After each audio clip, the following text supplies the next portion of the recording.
All right there, Kilo. So that was an interesting hang up that we were having on those Hornadies. So I messed with it a little bit. I did see that there was a little bit of hang up on that front ogive, but I think I was just like trying to understand how it would work in the gun too much, and I was jiggling the bolt a little bit because I was moving it so slow as I was trying to push it. I did notice after I messed with it a little bit, when I was more deliberate with the bolt throw, that I had no problem with feeder function, and I'll just demonstrate now. This is still the Hornady Subsonic Sub X in 300 blackout.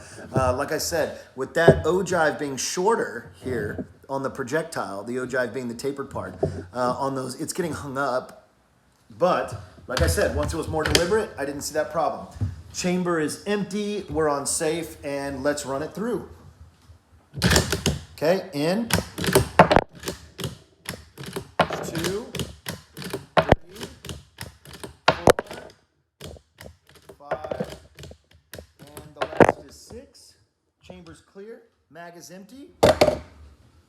It's working, and it seems like the more I work it, the nicer it's feeling. So I don't know, it could be that it was a little rough at first, but I think because I was going slow to kind of get the feel, I think that with the Ruger Rancher, you know, the tolerances aren't there with like the high-end rifles, so you get a lot of play in the bolt. I just think that it wasn't grabbing, it was causing that round to wiggle a little bit too much, and it was hung up on the feed ramp. But once I was deliberate with the throw, it extracted fine, it threw the round out fine, and it loaded into the feed ramp fine, and it went into battery great. Anyway, that's the assessment of this mag. So with the deliberate throw, it worked great with the Subsonics, and now it's feeding perfectly with no problem. Anyway, that's my assessment of that issue, which seems to not really be an issue at all.